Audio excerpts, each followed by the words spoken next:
Wa iza raka'a dan apabila imam rukuk, farka'u maka rukuklah kalian. Allahu Akbar kata imam, baru makmum tunduk Allahu Akbar.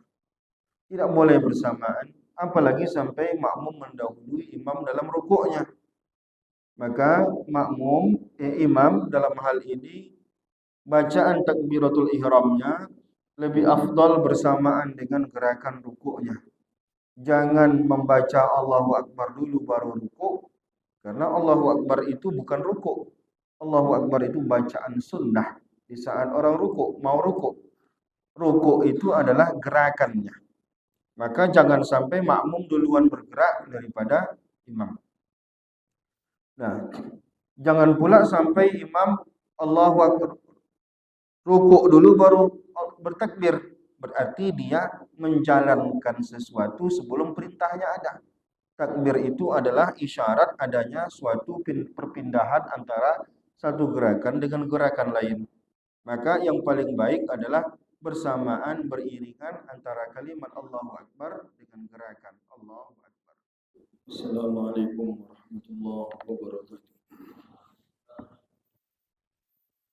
Alhamdulillahirabbil alamin. Allahumma salli ala sayyidina Muhammadin al-Fatih lima ughliqa wal khatimi lima sabaqa nasiril haqqi bil haqqi wal hadi ila siratikal mustaqim wa ala alihi haqqa qadrihi wa miqdarihi al-azim. Rabbi shrah lana sudurana wa yassir lana umurana wa ighfir lana dzunubana amin ya rabbal alamin. Melanjutkan membaca hadis-hadis ahkam. Kali ini kita berada pada hadis yang diriwayatkan oleh Abu Hurairah radhiyallahu taala anhu. Qala Nabi sallallahu alaihi wasallam, Nabi sallallahu alaihi wasallam bersabda, "Innama sesungguhnya ju'ilal imamu liyu'tammah bih." Imam itu ada dalam salat berjamaah, adanya imam liyu'tamma bih, untuk diikuti. Artinya Allah mensyariatkan dalam salat berjamaah ada imam, ada makmum. Fungsi imam adalah untuk diikuti sebagai pimpinan di dalam salat. Apa yang dilakukan imam, maka itulah yang dilakukan makmum. Berselisih makmum dengan imam, maka batallah berjamaahnya makmum, batallah salatnya makmum. Dan jika seandainya pun imam salah, maka ada kriteria, ada cara-cara yang diajarkan dalam agama untuk menegur imam dan lain-lain. Intinya, adanya imam dalam sholat berjamaah adalah sebagai pimpinan dalam sholat. Apa yang dia lakukan mesti diikuti. Faiza kabbara, apabila imam sudah selesai bertakbir, Allahu Akbar, Allahu Akbar kata imam, selesai imam bertakbir, fakabbiru maka bertakbirlah kalian. Ini menunjukkan bahwa secara hukum tidak boleh makmum mendahului imam dalam takbir, terutama takbiratul ihram. Berarti imam belum mulai, kita udah mulai. Nah, dan ketika kapan makmum bertakbir? Selesai Allahu Akbar kata imam, baru makmum Allahu Akbar. Bersamaan pun tidak boleh. Mesti bahasanya adalah selesai imam bertakbir, baru makmum bertakbir. Begitulah baru disebut dengan berjamaah. Kalau tidak, tidak disebut dengan berjamaah. Itulah yang dimaksud dengan sholat dengan adanya pemimpin. Nah, wa iza raka'a dan apabila imam rukuk, farka'u maka rukuklah kalian. Allahu Akbar kata imam, baru makmum tunduk Allahu Akbar. Tidak boleh bersamaan, apalagi sampai makmum mendahului imam dalam rukuknya. Maka imam dalam hal ini bacaan takbiratul ihramnya lebih afdal bersamaan dengan gerakan rukuknya.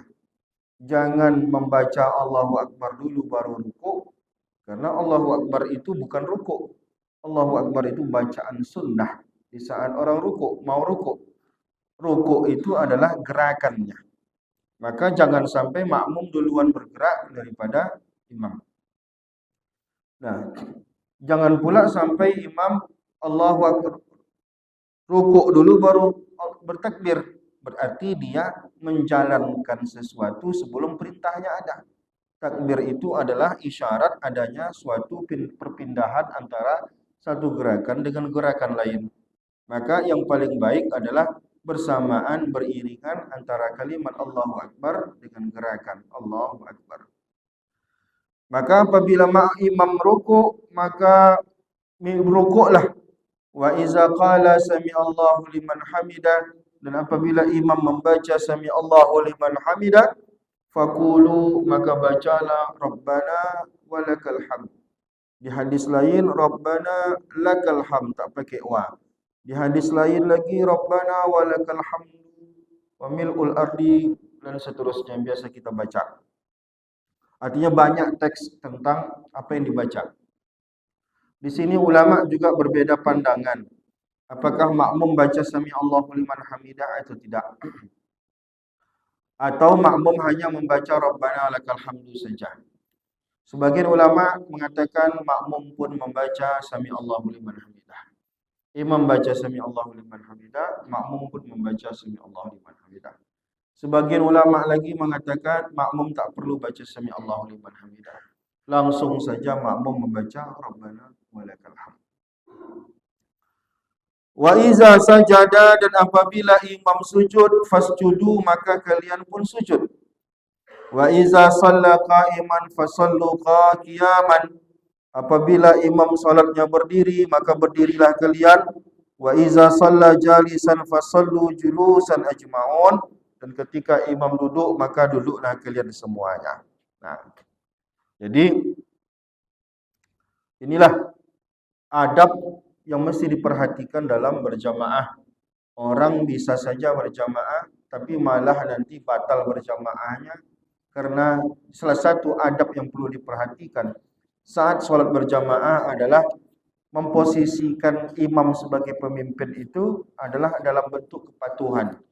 Bagaimana mempraktikkan kepatuhan itu? Jangan sampai kita mendahului imam dalam gerakan-gerakan.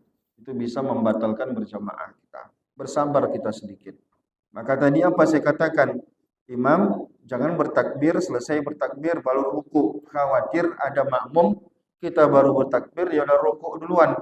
Maka berarti dia duluan gerak daripada kita. Itu yang tidak boleh. Maka seafdal-afdalnya Allahu Akbar bergerak bersamaan antara takbir dengan gerakan. Nah, kita lanjutkan. Ada yang diskusi dulu masalah itu. Jika ada, kalau tidak ada, kita lanjutkan hadis berikutnya. Silakan.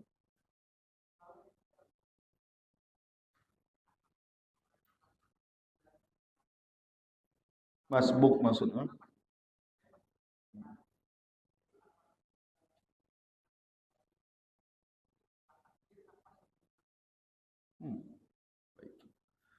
Ada dua pandangan ulama, apakah boleh bermakmum dengan orang yang masbuk atau tidak. Mazhab Syafi'i dan satu lagi mazhab lupa saya itu membolehkan bermakmum dengan orang masbuk. Misalkan abang masuk rakaat ketiga, salam imam, abang naik, lalu saya datang belakang untuk ikut. Dalam mazhab Syafi'i itu diperbolehkan berjamaah dengan orang yang masbuk. Walaupun ada sedikit ulama yang mengatakan tidak boleh, tapi ada ulama yang mengatakan boleh, termasuk yang biasa kita amalkan.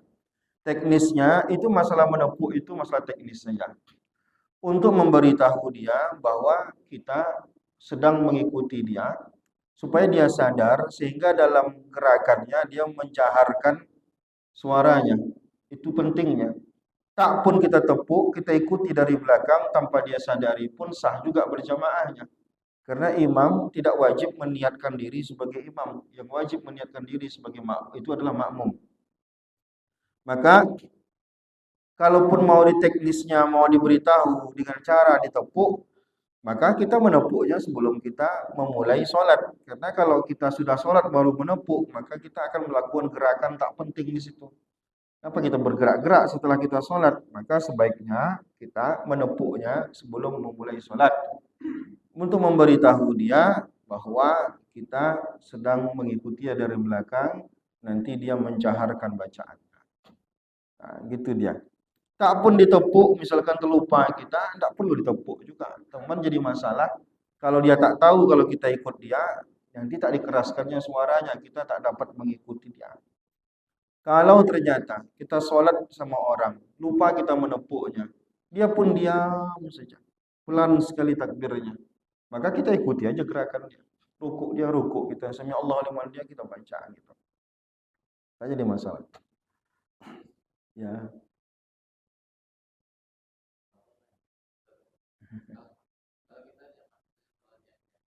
Apa? Jahar. Heeh.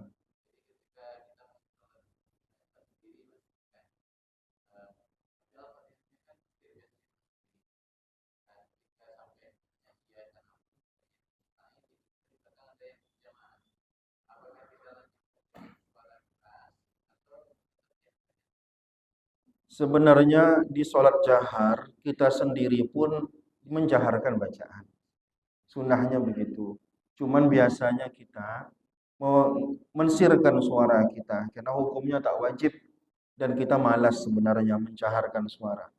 Maksud saya, kalau Bapak maghrib sendiri di rumah, bacaan Al-Fatihahnya memang sunnahnya dijaharkan seperti imam, gitu, walaupun sendiri kita.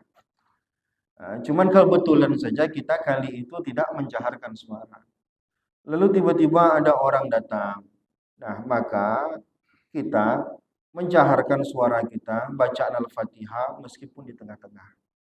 Nah, di tengah-tengah siratal ladzi di kita masuk dan siratal ladzina an'amta alaihim, datang dia, maka kita jaharkan untuk mendapatkan amin supaya karena berjamaahnya sudah berlaku. Nah, tidak perlu kita ulang dari awal lagi Al-Fatihahnya. Nanti setelah itu dia baca Al-Fatihah karena dia juga wajib baca Al-Fatihah. Kalau ternyata imamnya diam saja, ya kita di belakang itu baca sendiri, baca aja sendiri. Ternyata imamnya tak sadar dia mungkin melamun, mungkin capek entah apa, wallahu a'lam bishawab. Jadi kita tepuk dia, kita bukan tepuk ya apa istilahnya, kita kode dia tepuk lain pula. Kita kode dia pun tak paham dia atau dia pun linglung dia. Ya, dia tak baca keras, ya kita baca aja sendiri belakang. Nah, begitu. Allah.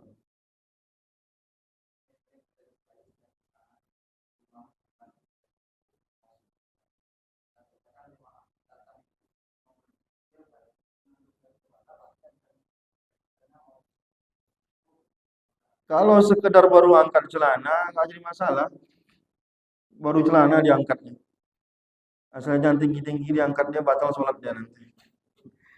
Nah, seelok-eloknya dia bersabar dalam sholat. Kadang imam makmum yang model begitu tuh, makmum yang gerakannya lambat.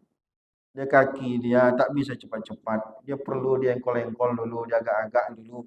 Takut dia nanti kehilangan beberapa gerakan bersama imam, maka dia siap-siap betul dia. Nah, gitu, tak jadi masalah. Yang tak boleh itu adalah dia mendahului gerakan. Tapi kalau bersiap-siap nampaknya enggak apa-apa gitu. Nah, ini agak-agaknya nih. Cuman jangan sampai terbalap dia mak imam nanti. Kalau terbalap dia imam, di situ baru masalah. Kalau sekedar ngancang-ngancang, enggak jadi masalah. Dia mungkin cananya ketat, diluruskan ini, dia siap-siap nih mau rukuk ini, enggak jadi masalah. Ya. Jangan tinggi-tinggi ngangkatnya sampai lutut batal buka aurat. Betul, silakan. Enggak apa-apa, Bang. Antu abang semua pun enggak apa-apa. Heeh.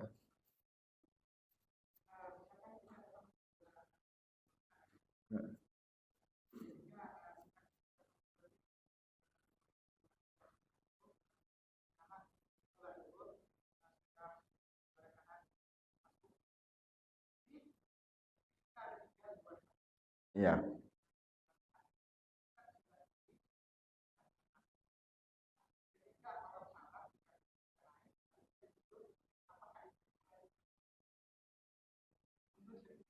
Mengapa? Berarti berjamaah. Oh, kalau udah selesai salam, maksud abang ini yang dua orang ini berjamaah pula lagi.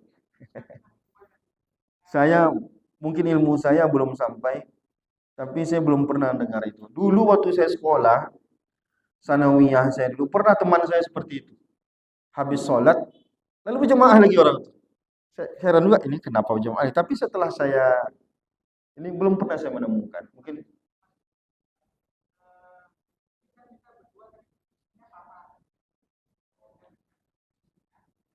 berdampingan. Iya, iya, iya, iya. Jadi seakan-akan imam udah assalamualaikum, orang dua ini naik, buat berjemaah pula dia berdua lagi. Iya, kan itu maksudnya kan? Nah, itu yang saya maksud tadi. Saya mungkin ilmu saya tidak sampai, itu belum pernah saya dapati. Nah, bisa jadi ada ilmunya. Coba lagi orang begitu, itu kita tangkap, kita tanya betul-betul dari mana ilmu kamu ini. Karena saya memang nggak tahu saya itu ilmunya ada begitu. Tapi dulu pernah saya melihat teman saya seperti itu. Udah selesai sholat, dia masbuk berdua, karena dia bersampingan, yang sebelah kanannya mundur ke belakang. Ya seakan-akan dia berjemaah pula lagi gitu. Dia buat jemaah pula lagi. Padahal barang itu udah selesai tadi. Nah, tadi udah selesai. Dia udah selesai dengan Assalamualaikum, Assalamualaikum. Dia lanjutkan sisanya saja. Nggak perlu dia buat jemaah pula lagi. Kecuali ada orang baru yang datang mau berjemaah, itu lain urusan. Ini dia udah selesai tadi di situ. Nah, gitu dia. Wallahu a'lam. Ada lagi? Satu lagi. Kalau tidak ada diskusi kita lanjutkan. Hakim mau tanya lagi? Gak apa-apa. Hah? Lanjut. Saya ragu pula. Nggak marah bapak ini. An Jabir radhiyallahu taala anhu, diriwayatkan oleh Jabir, satu lagi hadis radhiyallahu taala anhu, dia menceritakan qala shalla Muaz bi ashabihi al-isya. Ada sahabat Nabi namanya Muaz bin Jabal, alim fakih di kalangan sahabat, jadi imam salat. Fatawwala alaihim, lalu baca ayat panjang betul.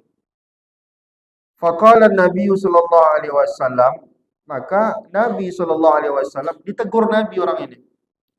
Jadi ceritanya itu datanglah orang ngadu ke Nabi. Nabi, si Polan itu jadi imam panjang betul. Kami tidak mau lah berjamaah lagi. Dipanggil sama Nabi. Betul itu. Aturidu antakuna ya Mu'az fatanan. Wahai Mu'az, kamu ni mau orang lari dari agama ini. Iza ammamtan nas faqra wa syamsi wa duhaha. Kalau kau jadi imam sholat isya, bacaan-bacaan itu jangan panjang-panjang betul. Bacalah wasyamsi wa duhaha, sabisma rabbikal a'la, iqra bismi rabbikal ladzi khalaq, setengah-setengah halaman tak sampai. Ini satu dari sekian banyak hadis yang menceritakan tentang ukuran panjang pendek sholat. Sholat itu ada yang tiwalul mufassal, ayat bacaan panjang, itu cuma subuh dalam berjamaah. Panjangnya itu diajarkan oleh ulama antara 2,5 halaman sampai 1,5 halaman. Antara surat Al-Hujurat sampai surat An-Naba. Ada ayat yang pendek, Qisarul Mufassal. Itulah maghrib. Itu bacalah dari Ad-Duha sampai An-Nas. Apa ayat-ayat yang ada Ad-Duha sampai An-Nas itu? Seperempat halaman.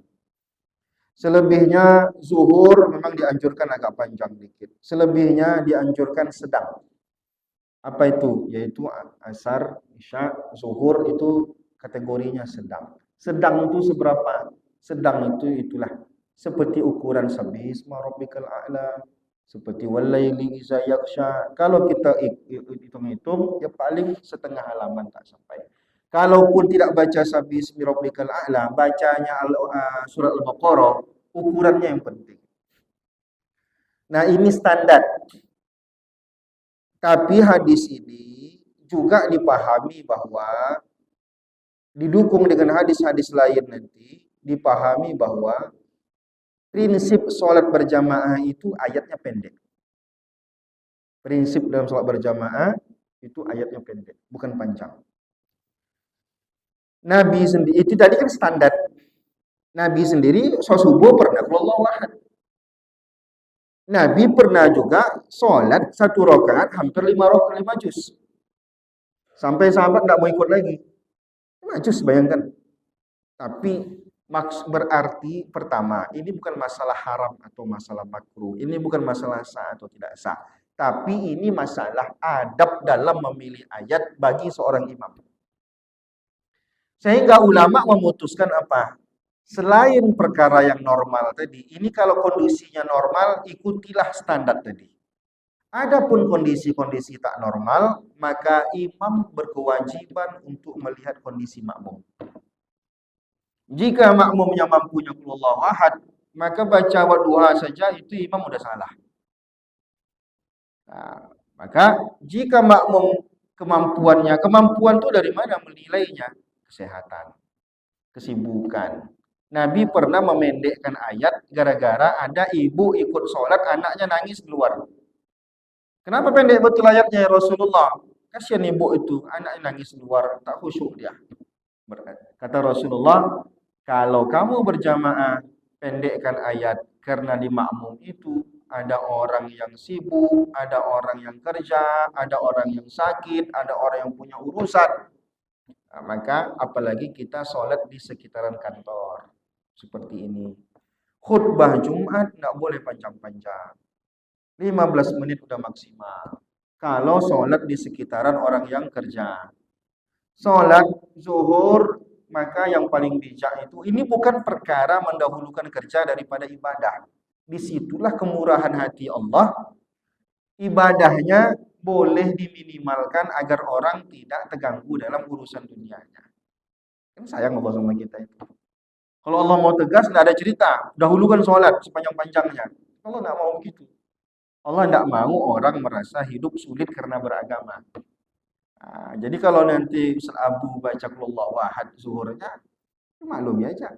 Karena dia tahu bapak-bapak di sini harus Jumat sekarang jam berapa? Jam 12.20. Jam 1 harus masuk kantor lagi. Belum makan siangnya lagi. Sempat khotibnya sejam dia khutbah. Itu enggak boleh lagi diundang lagi. Bantainya khutbah semua maunya dia. Lupa dia ini orang kerja semuanya. Nah, rugi perusahaan nanti. Nah, itu kebijaksanaan. Nah, itu dia. Cukup. Udah panjang. Terakhir. Hmm. Hmm.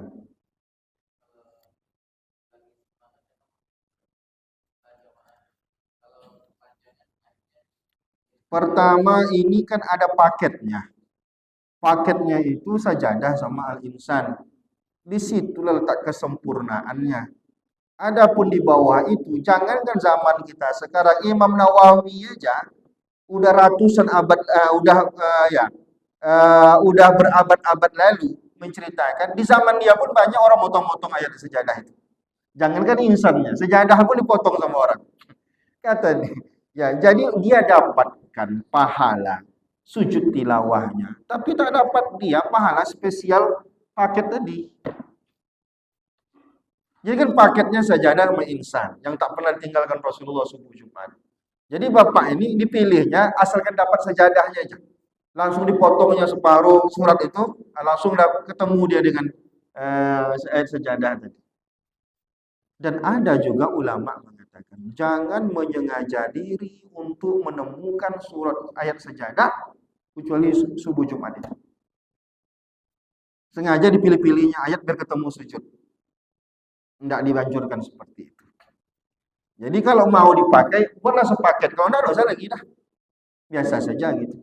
Kan sunnah hukumnya, ngapain dipaksakan? Misalkan nih, Ustadz tinggal di daerah, bapak-bapak itu udah pincang-pincang semua. Udah semurat semua misalkan. Mau dipasangkan sajadah. Bukan dapat pahala Ustadz, dapat dosa Ustadz itu namanya. Betul enggak? Berarti akhirnya apa? Jumat depan tuh bapak-bapak itu main rumah semua. Mana lebih afdol? Dapat berjamaah atau ngejar surat sajadah? Ditengoklah selera jamaah itu. Nah, kalau gara-gara itu jemaah tidak mau ke masjid dulu, sabar dulu, imannya belum kuat lagi, badan belum sehat lagi. Nah, pilih kalau wahad, apa susahnya? Nah, cuma kayak tadi itu kebijaksanaan imam. Jadi sejadah itu satu paket ya sama insan. Kalau bisa jangan di otak-atik itu. Nah, kalau enggak ya dosa lah gitu. Kalau dapat pahalanya pun nanggung-nanggung pula jadinya. Nah, gitu. Wallahu a'lam. Artinya sah itu sah. Kita bukan bicara sah atau tidak sah. Kita bicara pahala, spesial pahala tadi itu dapat enggak kan begitu. Itu yang kita bicarakan. Subhanakallah wa bihamdika asyhadu an la ilaha illa anta astaghfiruka wa atubu ilaik. Assalamualaikum warahmatullahi wabarakatuh.